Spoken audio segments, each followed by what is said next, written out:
Nama panggilan gua yaitu JJ dibuat oleh orang tua gua semasa gua masih kecil. Dan kenapa diberi nama JJ itu sebenarnya berasal dari nama sebuah brand yang ada di samping gua yaitu Jeep. Jadi emang cintaan bokap gua dengan Jeep dari semenjak muda akhirnya juga diturunkan ke nama panggilan gua. Bahkan semua adik-adik gua, kita sekeluarga menggunakan nama J sebagai huruf depan di nama kita. Dan terbukti sukses, pas gua gede, akhirnya gua juga beneran suka dengan brand yang satu ini.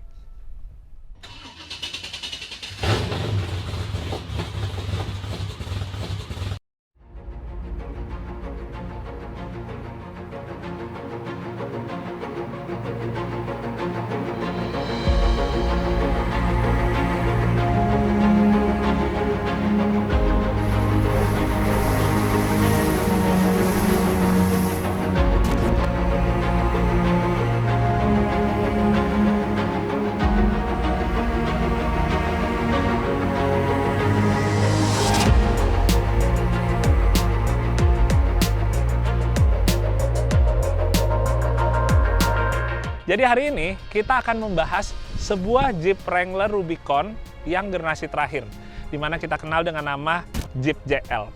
Tapi sebelumnya, gue pengen cerita sedikit tentang sejarah dari penamaan Jeep itu sendiri.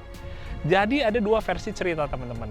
Yang pertama, nama Jeep itu dianggap berasal dari sebutan GPV, di mana GPV itu di zaman Perang Dunia itu merupakan sebutan untuk kendaraan 4x4.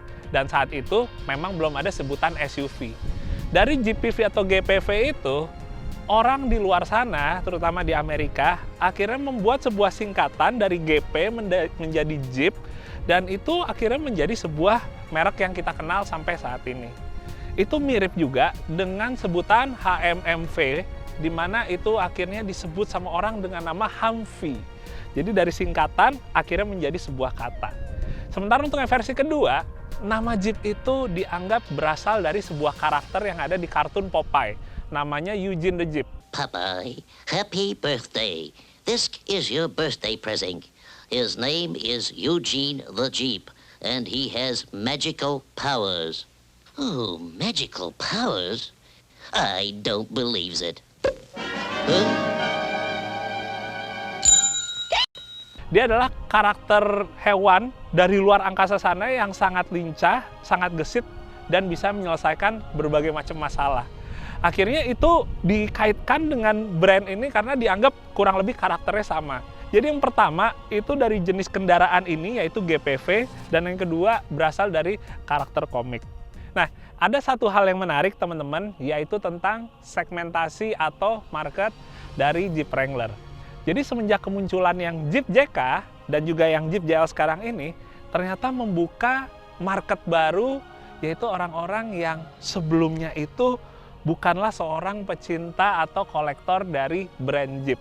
Jadi dia bukan kolektor Willys, bukan kolektor CJ, tapi memang orang yang baru memiliki Jeep, baik itu mau untuk dipakai off-road ataupun memang sekedar penggunaan on-road saja. Tapi itu justru menarik menurut gua teman-teman, karena semakin memperluas ya para orang yang suka dengan Jeep atau 4x4. Jadi nggak cuma sekedar off-roader aja, tapi juga orang-orang mungkin seperti komunitas moge misalnya, atau memang sebelumnya dia biasa main sedan, tapi sekarang mulai menambah salah satu koleksinya lagi dengan mobil Jeep ini. Itu gue ngelihatnya pribadi seneng. Jadi makin banyak yang seneng Jeep, makin banyak yang suka dengan 4x4, dan itu sangat bisa dirasakan semenjak kehadiran JK dan dilanjut di yang JL sekarang ini. Sekarang langsung aja teman-teman, kita ngebahas Jeep JL ini, dan gue akan ngebagi ke beberapa bagian. Dan yang untuk pertama, kita akan ngebahas tentang perbedaan Jeep JK dan Jeep JL. Jadi kalau kita ngeliat sekilas, ternyata banyak juga teman-teman yang masih bingung nih, bedanya apa ya? Kayaknya nggak terlalu beda. Sebenarnya kalau yang utama, perbedaannya itu sebenarnya dari platformnya sendiri, lalu mesinnya menggunakan 2000 cc turbo, menggunakan transmisi otomatis, 8 speed, dan juga fitur yang lebih canggih. Tapi itu semua nggak kelihatan karena sifatnya ada di dalam. Kalau yang dari eksterior, yang ngebedain apa? Sebenarnya di eksterior itu perbedaannya juga tidak sedikit teman-teman. Misalnya untuk handle pintu. Kalau yang JK itu handle pintunya masih model yang ditekan. Kalau sekarang model yang tarik. Terus untuk di fender samping itu sekarang juga ada lubangnya untuk pembeda. Terus kalau kita ngomongin untuk lampu sennya, sebelumnya itu kan posisinya ada di bawah headlight. Kalau sekarang posisinya ada di fender atau di spakbornya. Terus kalau kita ngomongin emblem Jeep, biasanya kita sering lihat ada emblem Jeep untuk di Jeep JK. Tapi untuk sekarang dia udah nggak ada emblem Jeepnya di sini ya. Dan yang terakhir, yang paling bisa ngebedain banget sebenarnya kalau kita ngelihat dari headlight dan juga grillnya. Untuk headlightnya, dia itu bersinggungan atau seperti bertabrakan dengan si grillnya yang berada di paling ujung. Sementara grillnya itu sendiri, sekarang modelnya nggak lurus, tapi agak sedikit ketekuk di bagian tengahnya. Jadi kalau barusan kita udah ketahuin bedanya Jeep JL dengan yang sebelumnya, yaitu Jeep JK. Sekarang kalau kita ngomongin untuk variannya. Varian Rubicon sebenarnya bedanya apa aja sih teman-teman? Karena orang-orang tuh walaupun variannya sebenarnya bukan Rubicon, orang pada suka nyebutnya Rubicon. Emang yang ada di kap mesin itu menjadi satu identitas yang kuat. Bahkan orang yang nggak punya varian Rubicon pun, mereka dengan akan senang atau bangga jika menambahkan stiker Rubicon tersebut. Padahal nggak banyak juga yang tahu secara persis perbedaannya apa dan manfaatnya itu apa. Jadi sebelumnya gue kasih tauin dulu untuk variannya. Secara umum itu ada 3 teman-teman. Yang pertama Sport, yang kedua Sahara, dan yang ketiga atau yang paling tinggi yaitu Rubicon. Nah itu yang ada di belakang gue ini. Untuk varian Rubicon itu emang varian yang tinggi di mana dia itu kemampuan untuk off-roadnya itu dia lebih tinggi lagi. Apa aja bedanya? Jadi untuk yang Rubicon, dia sudah menggunakan 4-wheel system yang dinamakan Rock Track. Terus dia gardannya udah menggunakan dana 44, baik yang belakang maupun yang depan. Terus juga ada electric locker keluaran dari Trulock, baik yang di depan maupun yang belakang. Ada juga electric sway bar disconnect. Terus juga fendernya itu lebih tinggi clearance-nya. Terus dia ada rock rails-nya juga di samping. Kalau yang di Indonesia, dia pakai ban MT ukuran kurang lebih 32 inch. Terus velgnya juga 17 inch khusus untuk yang Rubicon. Dan yang terakhir teman-teman, ya ada stiker Rubiconnya. Ini yang ternyata paling dilihat atau dicari oleh orang. Padahal dari itu semua, Rubicon ini sebenarnya dibikin mahal itu karena kemampuan off-roadnya itu memang di atas yang Sport dan yang Sahara. Jadi wajar aja ada beberapa bagian yang mungkin terlihatnya sepele ya, karena nggak terlalu kelihatan bedanya, tapi itu justru bagian yang sangat dahsyat. Kayak misalnya gue bilang tadi, full electric locker depan belakang, termasuk transfer case-nya menggunakan Rock Track, dimana transfer case itu rasionya 4:1. Jauh lebih low, jauh lebih mumpuni kalau dipakai untuk off-road, terutama adventure off-road. Berikutnya kita akan ngebahas untuk mesin. Ini menjadi satu hal yang menarik untuk dibahas, karena mesinnya ini ternyata banyak juga yang pro dan kontra. Sekarang jadi di Jeep JL itu menggunakan Jeep 2000cc turbo bensin ya teman-teman. Tenaganya kurang lebih sekitaran 270 HP dengan torsi 400 Nm. Kalau misalnya kita bandingkan sama mesin yang sebelumnya yang ada di Jeep JK, yaitu Pentastar V6 3600cc, dia itu tenaganya sebenarnya HP lebih besar, yaitu 285 HP, tapi torsinya lebih kecil di 350 Nm.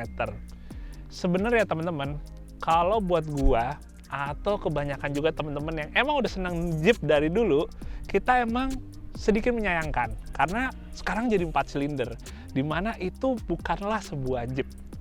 Ya, memang sih emang itu sebenarnya sebuah mindset, karena dari dulu biasanya itu Jeep pakai 6 silinder atau 8 silinder, tapi begitu ke 4 silinder ini memang butuh waktu untuk bisa menerimanya. Emang sekarang walaupun 2000cc 4 silinder tapi dikasih turbo, tapi di satu sisi lagi turbo tuh kayaknya juga bukan Jeep banget. Amerika tuh either kita pakai NA atau kita pakai supercharge.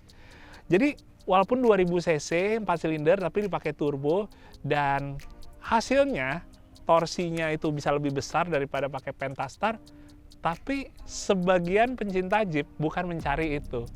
Kita lebih baik punya mesinnya 6 silinder, HP-nya 300 misalnya, daripada pakai mesin yang 4 silinder tapi HP-nya di atas itu. Karena kita sebenarnya bukan butuh output-nya berapa, tapi lebih ke gengsi, lebih ke suara, dan emang di atas kertasnya ini mobil mesinnya 6 silinder atau 8 silinder. Kita lebih butuh itu.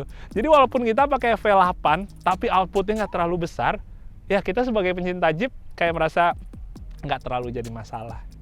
Cuma banyak juga pertimbangan teman-teman yang pasti dipikirin sama Jeep juga. Salah satunya adalah untuk konsumsi BBM-nya.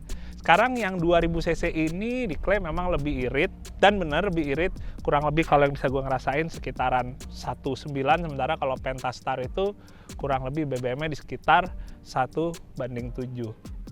Nah, selain itu teman-teman, kalau gue lihat sebenarnya apa yang ada di Jeep JL ini banyak hal juga yang menarik. Pertama, dia untuk alternator. Alternatornya dia udah menggunakan yang high output. Jadi alternatornya ini bisa ngasilin 180 ampere. Itu cukup banget kalau kita mau jadiin Jeep JL ini untuk kebutuhan off-road dengan winch, entah winch yang pasokannya gede, terus juga ada tambahan lampu LED dan segala macam. Kita rasanya udah nggak perlu ganti alternatornya. Terus selain itu teman-teman, sekarang untuk power steeringnya, untuk si pompanya sekarang menggunakan electric pump. Tapi untuk yang di bagian bawahnya, dia rumah setirnya tetap hidrolis. Jadi gabungan ya antara keduanya. Kalau kita pakai pompa electric pump, yang lebih enak itu pastinya saat diem, kita itu lebih nggak ada effort. Nggak perlu ada usaha untuk muterin setirnya. Jadi nggak perlu kita sambil gas, RPM-nya dinaikin supaya setirnya enteng. Karena dia elektrik, jadi flow-nya itu atau tekanannya bisa lebih konstan. Selain itu teman-teman, ada beberapa bagian lain yang udah dioptimalin lagi di Jeep JL yang berkaitannya sama off-road terutama. Jadi kalau kita ngomongin perkabelannya, electricalnya itu udah dibikin lebih waterproof lagi. Di-seal lebih baik lagi, lebih proper lagi. Jadi ngindarin yang namanya kemasukan air atau konsleting misalnya. Jadi kita kalau off-road, kita laut air itu lebih tenang. Termasuk untuk air intake-nya, sekarang posisinya juga menurut gue lebih aman lagi di pojok kanan sini. Dan untuk di Jeep JL ini, water fording-nya itu bisa mencapai kurang lebih 740 mili. Wah, bisa berendam kita. Assalamualaikum. Ya, sekarang kita akan ngebahas untuk interior. Kalau ngomongin interior, yang gue suka sebenarnya secara overall desainnya lebih menarik buat gue pribadi. Sekarang lebih kerasa hidup dengan ada dua warna di sini, dan secara layoutingnya juga lebih menarik menurut gue. Apa yang gue suka dari interior sebenarnya teman-teman, bukan masalah beberapa fitur barunya yang lebih canggihnya. Misalnya kayak start-stop button, terus dual climate zone untuk AC-nya, terus juga multimedianya yang jauh lebih menarik lagi dengan konektivitas yang lebih canggih. Tapi sebenarnya yang gue suka kalau kita ngomongin interior, yang pertama, ini interiornya waterproof. Emang bukan buat direndam, tapi kalau misalnya kena air hujan, kena cipratan air, ini emang didesain supaya bisa ngelewatin momen-momen itu. Karena kayak kita tahu juga kan ini bagian atasnya itu bisa dibuka teman-teman. Jadi karena ini bisa dibuka, ya mau nggak mau emang konsekuensinya bagian kayak interior gini ya semestinya bisa dibikin lebih tahan terhadap air teman-teman. Nah, selain itu yang gue suka dari interior, sebenarnya adanya beberapa fitur yang menunjang untuk off-roadnya, yaitu untuk off-road page. Jadi off-road page, enaknya itu kita bisa ngelihat beberapa data yang berkaitan sama off-road. Misalnya kita lihat statusnya, lokernya udah kepasang apa belum, terus kita bisa tahu pitch ya, atau kemiringannya untuk rollnya. Jadi kita benar-benar bisa tahu posisi mobil, kondisi mobilnya itu seperti apa. Itu menurut gue sangat menarik, apalagi layarnya itu juga emang bagus dan jernih banget. Apalagi kalau misalnya sekarang kan di Jeep JL ini, di bagian cluster instrumennya udah ada TFT-nya di bagian yang tengah. Jadi semakin memanjakan untuk drivernya, dan gue melihatnya ini sangat bermanfaat banget untuk off-roader pemula, dimana pages itu bisa ngebantu mereka untuk tahu apakah ini sebenarnya udah sesuai dengan yang mereka lakukan atau belum. Dan selain itu teman-teman, ada satu fitur yang sifatnya umum tapi sangat ngebantu banget untuk off-road, yaitu adanya rear camera di Jeep JL. Jadi rear kameranya yang gue suka emang jernih banget. Dan kembali lagi, untuk off-roader pemula, ini juga sangat ngebantu banget kalau kita lagi off-road, kita butuh ngeliat ke belakang. ada obstacle apa enggak, ada batu atau ada sesuatu yang menghalangi, itu juga sangat ngebantu. Jadi nggak cuma pas lagi on road di perkotaan, tapi juga pas di medan off road. Berikut ya, kita akan bahas untuk drivetrain.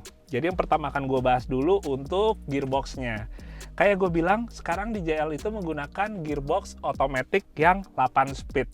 Dia 8 speed itu berarti kita untuk penggunaan kayak misalnya off-road, kita bisa ngedapetin gigi yang lebih pas lagi, RPM yang lebih pas lagi. Sementara untuk gigi satunya sendiri itu rasionya lebih low, kurang lebih di sekitaran 4,7.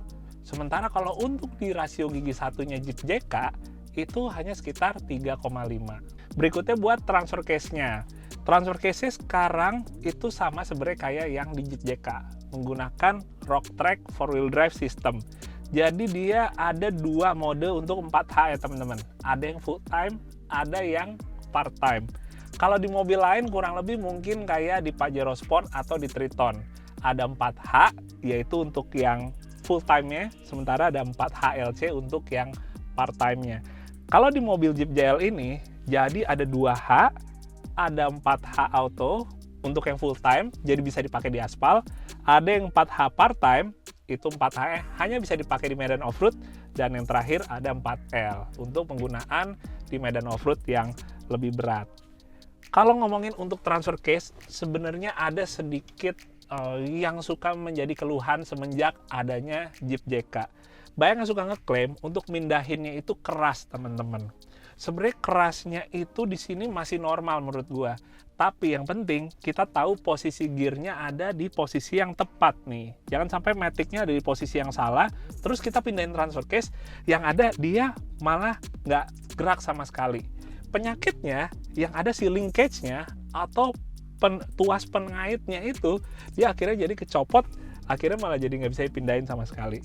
Jadi pastiin kalau misalnya kayak di JL ini, kita di posisi P untuk mindahin dari 2H ke 4H dan 4L. Tapi kalau yang untuk ngebalikinnya, itu lebih enaknya kita taruh di posisi N. 4L, 4H, pindah sampai ke 2H. Selain untuk transfer case, tambahan yang ada di Rubicon semenjak Jeep JK itu adanya locker untuk belakang dan juga depan. Yang gue suka, sekarang model tombolnya itu jauh lebih menarik teman-teman. Jadi untuk ngaktifin yang belakang, ini kita tinggal ke bawahin aja. Sementara kalau misalnya untuk mau ngaktifin yang depan, itu tinggal ke atasin. Dan sama seperti di mobil lain, aturannya itu locker depan udah pasti harus aktif dulu locker belakang, baru locker depan bisa hidup. Selain itu, tambahannya lagi adanya electric sway bar disconnect. Jadi dengan kita neken tombol sway bar ini, si sway bar itu akan disconnect atau kelepas. Yang manfaatnya, pas kita lagi artikulasi, ban depan ya, gardan depan, itu bisa jauh lebih lentur lagi atau lebih fleksibel lagi ketimbang kalau sway bar-nya dipasang. Oke teman-teman, sekarang saatnya kita untuk melihat bagian yang berikutnya yaitu suspensi. Oke, sekarang kalau kita ngomongin untuk suspensi dulu teman-teman. Suspensinya itu sistemnya masih sama untuk coil spring, untuk juga shock breakernya, untuk juga kita ngomongin sway bar-nya atau stabilizernya, itu sistemnya masih sama. Tapi kalau yang sekarang ini, dia itu udah dibikin lebih heavy duty lagi. Misalnya, gue ngomongin pertama untuk gardannya teman-teman. Untuk gardannya, kalau di Rubicon itu pakai dana 44. Kalau yang bukan Rubicon, misalnya Sport atau yang Sahara, dia itu depannya dana 30. Dana 44-nya emang udah terkenal banget, dia lebih kuat, lebih bagus untuk off-road, dan aftermarketnya juga lebih lengkap lagi. Yang gue lihat di sini, kayak bagian-bagian untuk mounting armnya, segala macam reinforce-nya itu udah lebih tebal dan lebih kuat lagi. Termasuk kalau ngomongin untuk batang terotnya. Jadi udah lebih heavy duty lagi. Sekarang kita ngolong teman-teman. Gue pengen ngasih liatin yang disebut electric sway bar. Ini dia. Jadi ini adalah batang stabilizer atau sway bar. Sway bar ini biasanya kalau di mobil zaman dulu sebelum ada Jeep JK misalnya, kalau mau dibikin artikulasinya panjang, itu di bagian sini ya, di bagian pinggirnya itu mesti di disconnect, dicopot sendiri. Tapi sekarang dia ada teknologi yang bisa bikin disconnectnya secara elektrik. Ini dia, motornya di sini. Jadi kalau kita aktifin di dalam, kita disconnect, dia akan bikin si sway barnya atau stabilizernya ini langsung istilahnya nggak bermain ya, jadi nggak nahan. Dengan dia nggak nahan, pada akhirnya si artikulasi dari gardan depan itu bisa lebih lentur lagi.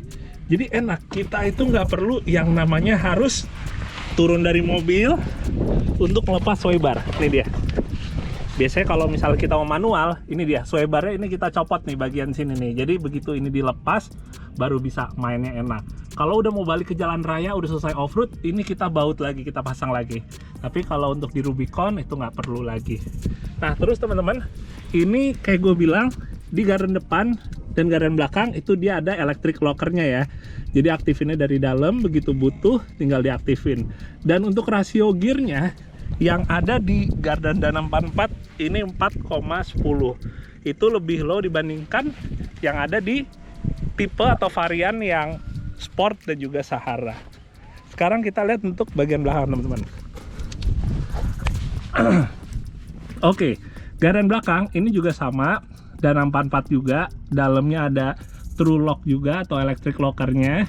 Terus dia sebenarnya sistemnya itu kurang lebih sama kayak Jeep JK. Tapi kalau yang gue lihat di sini dan diklaim sama Jeep juga, emang si travel suspensinya bisa lebih lentur lagi yang di Jeep JL. Travel suspensinya bisa lebih panjang lagi. Tapi dia untuk sistem suspensinya tetap sama. Jadi modelnya dia itu multi-link teman-teman. Ini yang link bagian bawahnya itu. Terus yang bagian atasnya ini yang kiri. Terus ini yang kanan. Dan yang terakhir untuk penhardnya atau track bar, ini dia yang melintang ke samping buat ngejaga gerakan gardan biar nggak main ke kanan dan kiri. Nah terus teman-teman, yang ngebedain lagi sekarang itu untuk shock breakernya. Shock breakernya ini keluaran dari Mopar, tapi kalau yang untuk di Rubicon ini dia modelnya yang high performance. Tapi emang kalau di Indonesia untuk yang di JL ini emang dia pakai shock breaker Mopar. Sementara kalau misalnya untuk yang di Gladiator, dia udah pakai shock breaker aftermarket keluaran Fox. Tapi yang emang gua rasain sejauh ini, si shock breakernya itu emang kerasa beda antara yang Sport, untuk yang Sahara, dan juga yang Rubicon. Dan itu emang udah berlaku dari pas yang JK. Cuma kembali lagi, biasanya orang kalau misalnya ngambil Jeep JK ya atau sekarang Jeep JL, salah satu items yang langsung diganti itu adalah untuk shock breaker. Jadi banyak juga yang nggak terlalu ngerasain lama secara kemampuan off-roadnya untuk si shock breaker aslinya. Padahal ini menurut gue lebih dari cukup banget bawaan dari Jeep JL. Oh iya, kalau kita ngeliat bagian tengah teman-teman, kita ngeliat untuk bagian kolongnya ini semua udah ditutup sama yang namanya skid plate. Skid plate itu penting banget, jadi dia untuk ngelindungin bagian-bagian kolong supaya nggak kena batu. Kayak misalnya transfer case, ini dia, udah dilindungi sama skid plate. Terus juga untuk tangki bensinnya, dia juga udah ada skid plate-nya full sampai ke bagian belakang. Sementara kalau untuk bagian lainnya, gue ngeliat ada penyempurnaannya itu sebenarnya juga untuk clearance-nya. Dimana kita tahu kalau kayak apalagi di Amerika sana, mobil Jeep tuh banyak dipakai untuk main batu ya, rock rolling. Jadi masalah clearance kolong itu benar-benar dipikirin supaya nggak banyak yang nyangkut. Jadi kalau gua ngeliat posisi-posisinya itu semua dibikin benar-benar adanya di atas sasis, bukan nongol ke bawah sasis.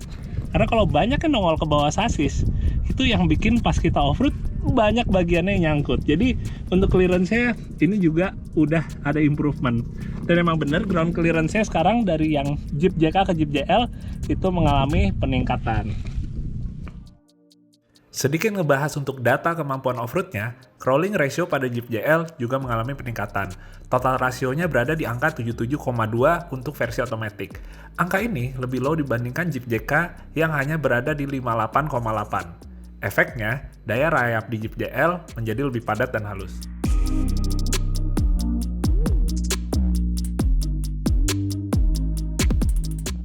Fitur Hill Descent Control-nya juga bekerja dengan sangat baik. Responnya sangat cepat dan pengaturan ABS-nya sangat halus, sehingga pengendalian di turunan curam bisa berjalan dengan smooth.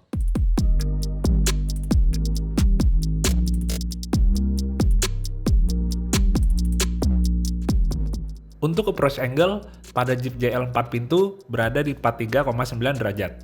Itu berarti sedikit di bawah Jeep JK. Tapi, untuk bagian breakover angle, Jeep JL justru lebih baik dibandingkan Jeep JK, yaitu berada di 22,6 derajat. Sementara, untuk bagian belakang, departure angle Jeep JL berada di 37 derajat, sehingga clearance bagian belakang memang sedikit lebih unggul pada Jeep JK.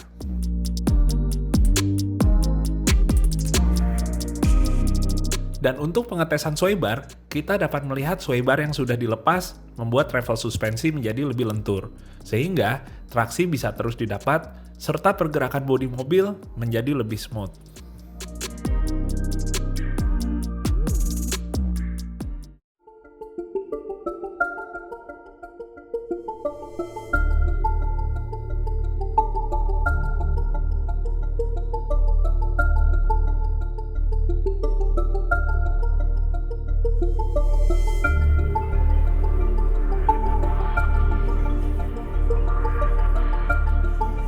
Ya teman-teman, jadi ada yang spesial karena gue hari ini nyobainnya dengan bagian top atau atapnya terbuka, tapi untuk yang bagian depannya aja. Seperti teman-teman mungkin ketahuin kalau misalnya di Jeep JL ini dia juga hadir dengan beberapa opsi untuk atapnya ya. Jadi ini modular dimana dia itu bisa dipasang dan dilepas hanya untuk beberapa bagian saja. Jadi nggak harus langsung full kebuka semua. Rasanya jadi enak banget ya, kayak wih, udara seger. Ya, tapi balik lagi kalau misalnya cuaca lagi pas aja ya baru bisa nikmatin. Kalau enggak bakal terik banget kalau masih siang.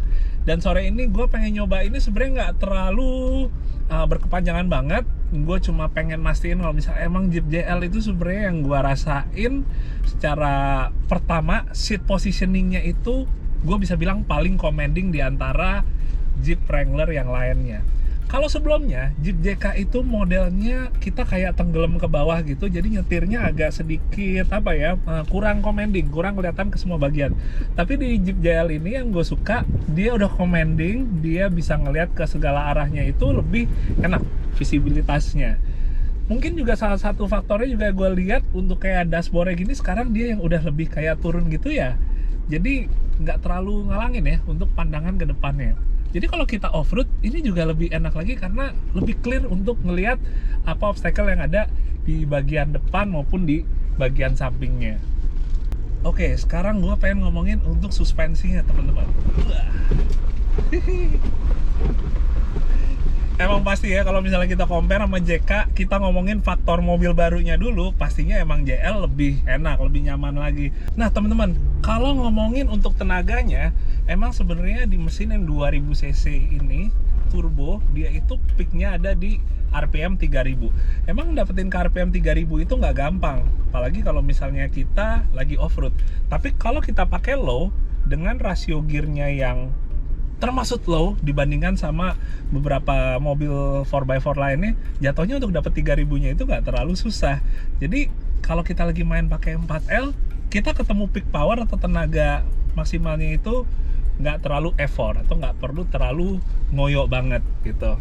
Nah, tapi emang sih menurut gua yang kurangnya itu lebih ke arah gengsi dan juga untuk self satisfaction-nya, kepuasan terhadap yang namanya suara mesin V6 atau ya mesin 6 silinder dan juga mesin V8. Yang gue rasain benar-benar kayak nyetir Jeep, tapi minus suaranya yang emang biasanya suka kita denger ya dari zaman JK atau TJ, YJ dan model-model Jeep lainnya. Jadi ya kalau misalnya di JL ini kita harus sedikit kayak bisa beradaptasi aja sama yang namanya suara. Tapi kalau tenaga, menurut gue sih sebenarnya lebih dari cukup banget ya.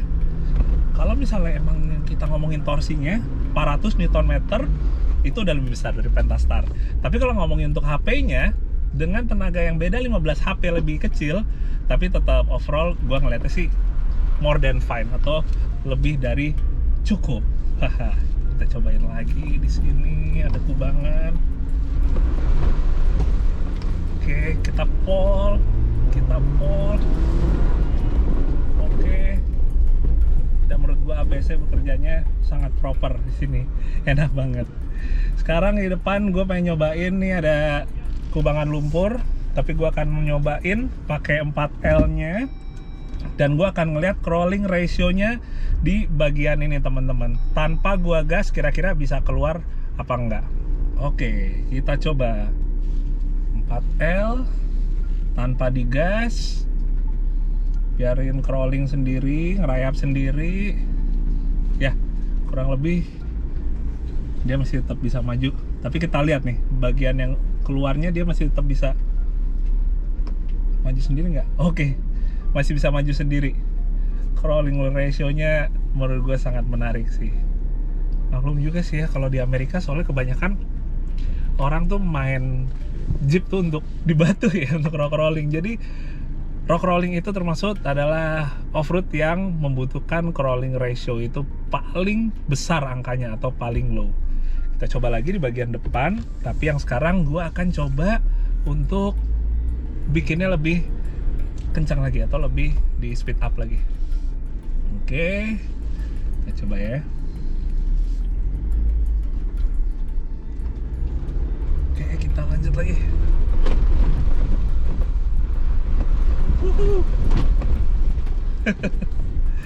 Satisfying banget ya, memuaskan banget teman-teman. Kita masuk lumpur lagi. Oke.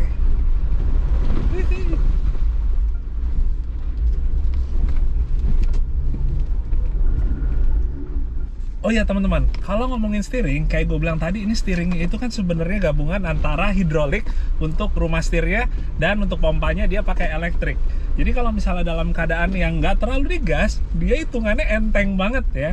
Emang perlu kebiasaan juga untuk bisa beradaptasi, karena yang biasanya kita misalnya agak sedikit pakai otot, apalagi kalau yang udah modifnya udah bannya ukuran misalnya 33, 35, apa 37. Sekarang pasti dengan modelnya pompanya elektrik, kita effortnya jadi sedikit lebih mengecil lagi. Tapi kalau ngomongin untuk elektrik ya di power steering, emang kekurangannya itu kita untuk maintenance-nya bisa jadi agak lebih besar ketimbang kalau full hidrolik. Jadi ya kita harus benar-benar perhatiin aja teman-teman. Kalau kita yang suka off-road yang benar-benar sampai kena basah, lumpurnya benar-benar sampai naik ke atas, kita mesti mastiin memang kondisi untuk power steeringnya juga jadi salah satu PR tambahan. Biasanya kan kalau kita hidrolik itu kita nggak terlalu mikir yang namanya kena air, tapi kalau ini kita juga harus merhatiin bagian itu. Tapi overall enak sih, nyaman banget. Gue coba manuver kanan kiri. Biasanya kalau misalnya steering house yang hidrolik gitu ya, suka ada sedikit ngelawan ya teman-teman. Tapi kalau misalnya ini, gue bisa ngerasain kayak naik sedan modern ya, dia nggak ada ngelawannya sama sekali untuk si steeringnya ini. Enak banget. Dan sekarang gue akan melakukan satu run terakhir. Oke, gue akan nikmatin overallnya dari mesinnya, suspensinya. Wah, gokil bandingannya. Enak banget. Steeringnya nggak berasa kayak ajur-ajurtan ya. Ya sedikit ajur-ajurtan, tetap ada rock and roll-nya, tapi secara overall yang gue rasain in control atau dalam kendali penuh. Oke, tahan sedikit. Ya, gue gas lagi di sini.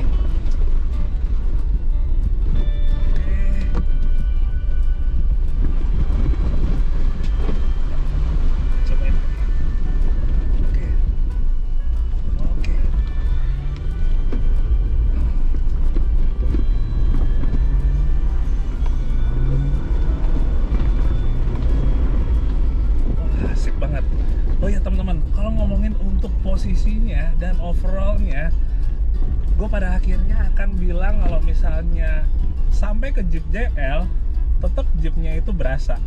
Orang yang mungkin udah lama pakai Jeep, ya mungkin termasuk gue juga hitungannya, mungkin akan ngerasa ini nyaman sekali. Tapi ya itu ada sesuatu yang kita expect ya. Mau mobil merek apapun juga, semakin ke modern, semakin ke era-era sekarang dan masa depan nanti, Kalau semakin nyaman itu adalah satu hal yang wajar dan bisa dimaklumin.